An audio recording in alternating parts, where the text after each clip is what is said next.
जय शनिदेव, जय श्री राम भाइयों। आज का जो हमारा विषय है बैलगाड़ी का गुप्तधन और गणपति देवता है उसके रक्षक। इसके बारे में आज हम चर्चा करने वाले हैं, विश्लेषण करने वाले हैं। अगर आपने चैनल को सब्सक्राइब नहीं किया तो सबसे पहले चैनल को सब्सक्राइब करिए, लाइक करिए, शेयर करिए। और भाइयों, जो चैनल का संदेश है कानून के खिलाफ, धर्म के खिलाफ आप कोई भी काम मत करिए। जो समाज में जो गुप्तधन के बारे में जो अफवाहें, जो चर्चाएँ होती है, जो उसके सामने जो उसकी जो सच्चाई है, उसकी जो हकीकत है, मैं आपके सामने रखने की कोशिश करता हूँ। क्या सच है, क्या झूठ है, वो जो ज्ञान है, जो जानकारी आपको देने की कोशिश करता हूँ। इसी वजह से मैं आपको बार बार कहता हूँ कि भाई ऐसी जानकारी आपको कहीं भी सुनने को नहीं मिलेगी। अपने चैनल को सब्सक्राइब करिए, वीडियो को पूरा देखिए, लाइक करिए, शेयर करिए। तो भाइयों देखिए, बैलगाड़ी का गुप्तधन ये बहुत रहस्यमय विषय है और जो बहुत पुराने लोग हैं, जो ज्ञानी लोग हैं, वो इसके बारे में जानते हैं। जो आम लोग हैं वो इसके बारे में नहीं जानते। तो ये क्या होता है भाई, जो बैलगाड़ी का जो गुप्तधन होता है, क्या होता है?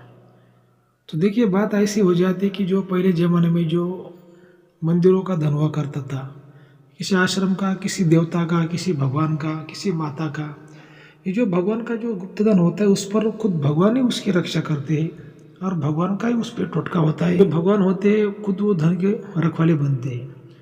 तो जो बैलगाड़ी का ये जो गुप्तधन था, एक जगह पे उस पे ऊपर साक्षात गणपति भगवान उसका रखवाला था, उसकी रक्षा करते थे। साक्षात गणपति जो जो हमारे सनातन हिंदू धर्म में जो प्रथम देवता श्री गणेश को माना जाता है, वही उसकी रक्षा करते थे। तो जो हमारे दादा गुरु के टाइम की ये कहानी है, 70-80 साल पुरानी कहानी। जो दादा गुरु के एक शिष्य हुआ करते थे, पति पत्नी, और उन्होंने क्या किया कि एक नया खेत उन्होंने लिया था। उनको थोड़ा कम दाम में मिला तो उन्होंने वो नया खेत लिया और बहुत मात्रा में लिया, जैसे 30-40 एकड़ ऐसा उन्होंने वो खेत लिया। पहले ज़माने में ऐसा 1-2 एकड़ लोग खेत नहीं लिया करते थे, डायरेक्टली 5 एकड़, 10 एकड़, 20 एकड़, 40 एकड़ ऐसी ज़मीनें पहले ज़माने में लोग बिका भी करते थे और लिया भी करते थे। तो उन्होंने जब से वो खेत लिया तो उनके घर की जो सुख शांति पूरी चली गई और कुछ ना कुछ ऐसा प्रॉब्लम हर दिन आना चालू हो गया। कुछ ना कुछ दिक्कत, काम धंधों में दिक्कत, घर की सुख शांति में दिक्कत, कोई बीमार पड़ना। और जो खेत में मजदूर जो काम करते थे वो भी बीमार पड़ते थे। जो रात को खेत में रहते थे उनको भी वो ऐसा बैलगाड़ी का जो गुप्त धन है वो दिखाई देता था।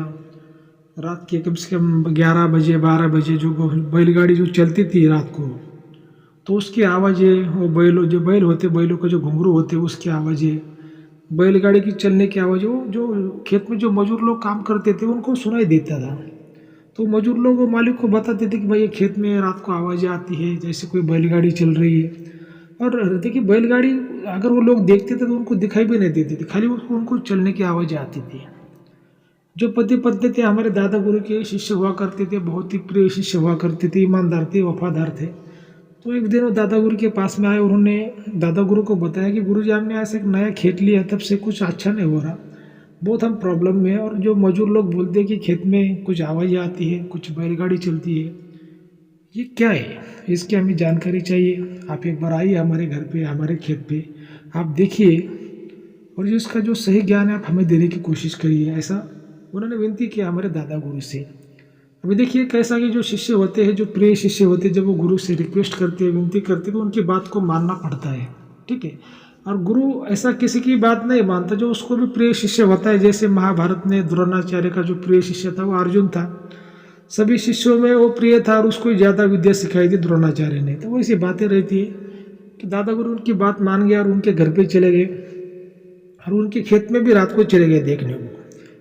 तो दादा गुरु ने देखा कि भाई बैलगाड़ी रात को 11-12 बजे चल रही है, और जैसे उसकी आवाज़ आना चालू हो गया तो उसी दिशा में दादा गुरु हमारे गए। तो उन्होंने देखा जो बैलगाड़ी चल रही है उसके ऊपर साक्षात गणपति भगवान है और वो बैलगाड़ी को चला रहे हैं। मतलब जो गाड़ी चल रही थी बैलगाड़ी, वो सोने की थी, उसके अंदर भी सोने का खजाना था बैलगाड़ी के अंदर, और जो गणपति भगवान उसको चला रहे थे, मतलब वो खजाना जो था वो चलता खजाना था और उसके रखवाले, उसके रक्षक साक्षात गणपति भगवान थे। अभी इन्होंने तो वो खेत लिया था, अभी वो खेत को बिक भी नहीं सकते थे, छोड़ भी नहीं सकते थे, और वो जो धन की शक्ति थी उनको परेशान भी कर रही थी। अभी करे तो क्या करे। और ऐसा वो छोटा मोटा कोई धन भी नहीं था, छोटा मोटा कोई टोटका भी नहीं था भाई, जैसे कोई सांप का, बिल्ली का, साक्षात गणपति भगवान उसके ऊपर बैठे हैं। तो उनको तो रोकना तो बहुत असंभव है। हमारे सनातन हिंदू धर्म में प्रथम देवता उनको माना गया है, तो उनको रोकने की हिम्मत फिर किस में है। ठीक है, ये तो बहुत बड़ा पेच पड़ गया दादा गुरु के सामने।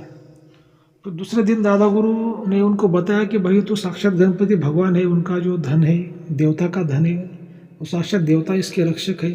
आपने एक खेत खरीदना नहीं चाहता, था आपने बहुत गलती कर दी, आप इसको बेच डालो।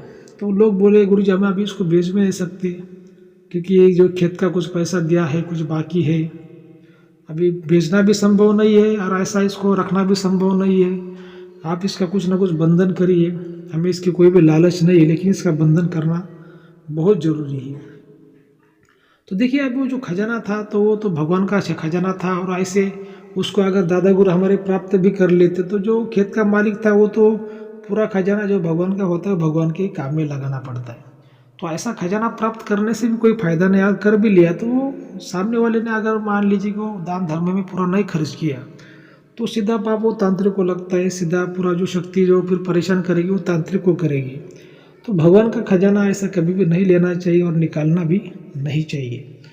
तो फिर दादा गुरु ने क्या किया है कि दादा गुरु ने सोचा कि भाई क्या करेंगे, प्रथम देवता श्री गणेश है और उनको टकराने की हिम्मत किस में है, उनका नाम ही प्रथम में आता है, तो उनसे कौन टकराएगा और उनको रोका कैसे जाए। क्योंकि जो बैलगाड़ी जो घूमती थी पूरे खेत में घूमती, जो 40 एकड़ का जो पूरा उनका इलाका था, पूरा उसी इलाके में वो बैलगाड़ी चारों तरफ से घूमती थी।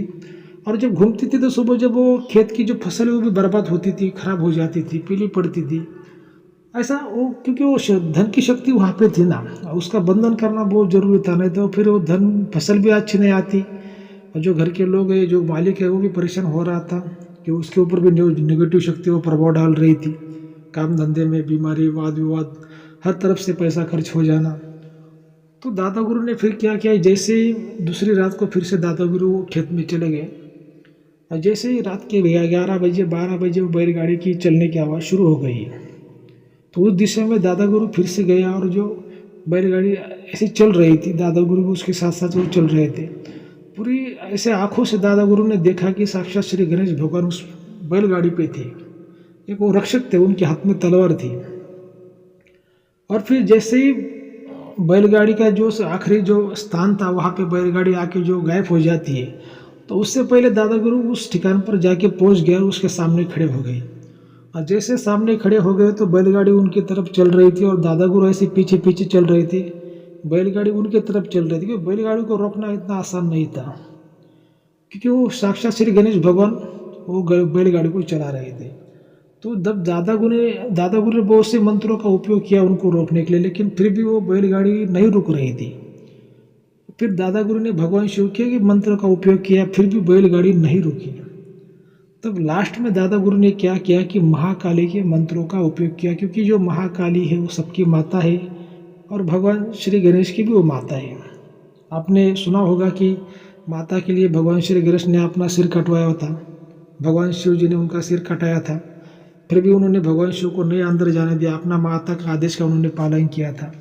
वही जो पार्वती माता वही महाकाली। तो जो हमारे दादा गुरु के पास में सभी विद्याओं का उनके पास में ज्ञान था, सभी उनके पास में मंत्र थे। उन्होंने महाकाली के मंत्रों का उपयोग करके जो श्री गणेश जी के सामने वो मंत्रों का उच्चारण किया, तब भगवान श्री गणेश जो थे वो जो बैलगाड़ी थी वो रुक गई, क्योंकि उनके माता का आह्वान हो रहा था, उनके माता का मंत्रों का उच्चारण हो रहा था, उनको तो भी रुकना ही पड़ा। तो जैसे ही बैलगाड़ी वहाँ पर रुकी तो जो मंत्रों का जो उच्चारण होता है, मंत्रों का जो आह्वान होता है, उस आह्वान से जो श्री गणेश भगवान थे वो शांत हो गए। और शांत होने के बाद में जो बैलगाड़ी थी, जो श्री गणेश भगवान थे, एक मूर्ति के रूप में वो स्थापित हो गई। उस समय की बात है भाई, वो 70-80 साल पुरानी बात है। एक पाषाण की मूर्ति के रूप में वो स्थापित हो गए। फिर दादा गुरु ने जो खेत का मालिक था उसको कहा कि अब ये यहाँ पे मंदिर बनाओ, ये मंदिर में आप तुम ये मूर्ति रख दो और ये गणेश जी का इसको यहाँ पे छोटा हो चाहे बड़ा हो, यहाँ पे तुम स्थान बना दो। ये जागरूक मूर्ति है, साक्षात भगवान की मूर्ति है। तो वो खेत के मालिक ने वहाँ पे एक छोटा मंदिर बनाया खेत में, वहाँ पे वो गणेश जी की स्थापना कर दी।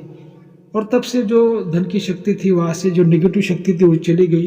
और जो खेत का मालिक था उसके खेत में भी जो फसल थी वो अच्छी तरह से आना शुरू हो गई। उसकी दिक्कतों जो कुछ दिक्कतें थी, जो परिवार की कुछ दिक्कतें थी वो कम भी हो गई।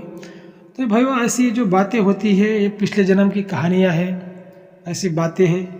और ठीक है, अगर आपको ये कहानी अपना जो आज का वीडियो आपको अगर अच्छा लगे तो अपने चैनल को सब्सक्राइब करिए, लाइक करिए, शेयर करिए। जय श्री निधो, जय श्री राम, धन्यवाद।